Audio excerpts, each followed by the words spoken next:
What's up, everybody? In this video, I'm modifying a switch panel that fits into the stock cubbyhole to use the original ARB air compressor switch. Then I'm fabricating a simple platform for mounting any air compressor onto the existing bolts of the truck.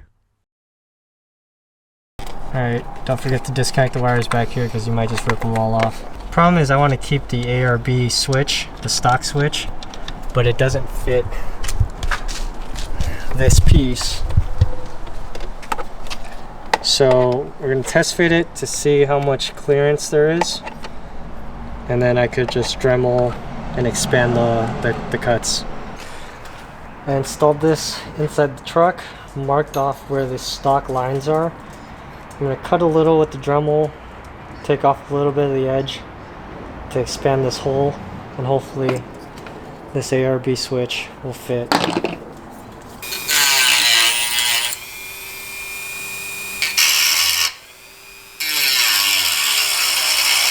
So right about here, I grabbed onto something specifically to use my left hand to get a good top and bottom grip so that I don't lose control of the Dremel. It doesn't need to be anything firm or anything like that. It just allows me to not get my hands directly under the Dremel, but something to hold it in place.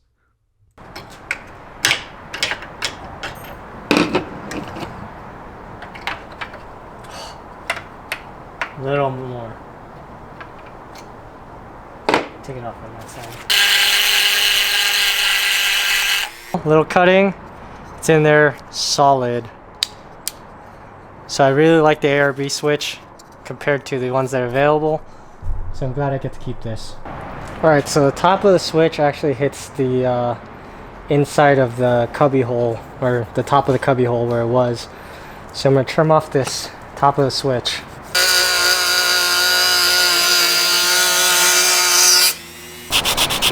Sand it down a bit. Yeah, I just gotta paint it black and it should look fine. But that should allow it to hit on and off. We'll test it. I installed the plate. I had to cut off the top of the button, but now it clicks on and off.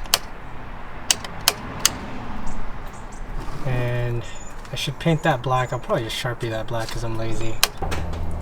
Alright, so rather than paying $150 for a mounting bracket for the ARB air compressor, I'm going to use these existing M8 threaded bolts. I got these welding tabs. I'm going to bolt that on. I'm going to build some legs to it, and then I'm going to use 1/8 inch steel to make a platform with holes. That way I could have the air compressor standing up. That's the idea.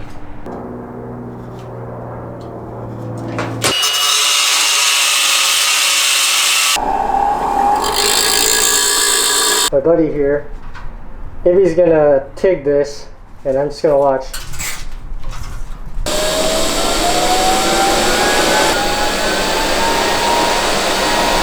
Alright, so this is 1/8 inch steel.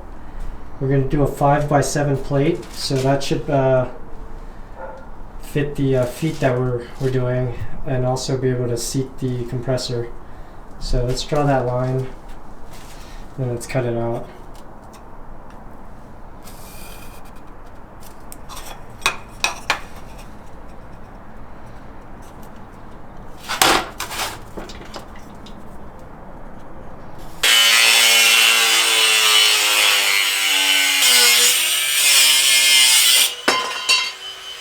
We made a mistake. 7 inches was too long, so we shortened it down to 5 1/4, and that's the plate we're going to work with. This is the mounting bracket that they give you, but I can't really attach that to anything, and welding it would just add extra weight, so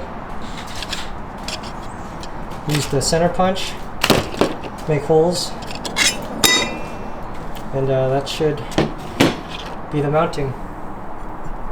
So right here we're holding the mounting plate in place, and we're going to take a bubble level to level it out and take a measurement of the bottom mounting bracket to the bottom of the plate. Like so. Towards the engine. Yeah. No, towards the engine. But you gotta hit that corner. I guess you got to cut it. Alright, that's fine. Alright, so we're gonna tack on these legs, and then we're gonna test fit it, see if it works. If it works, we're gonna do a full bead.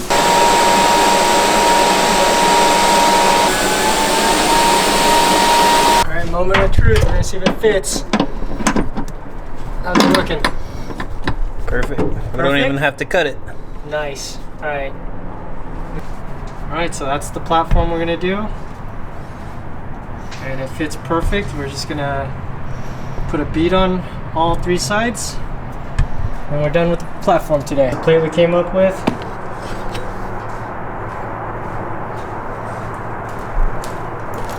So I hit it with the Flex Seal.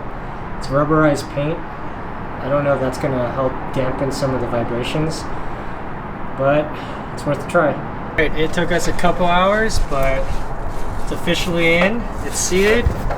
Just gotta tighten it, but looks good. Tons of clearance.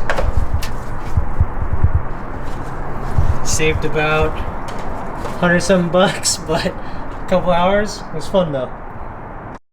Hey guys, thank you so much for watching. Please like and subscribe. It really helps out the channel, and I greatly appreciate it. Thanks.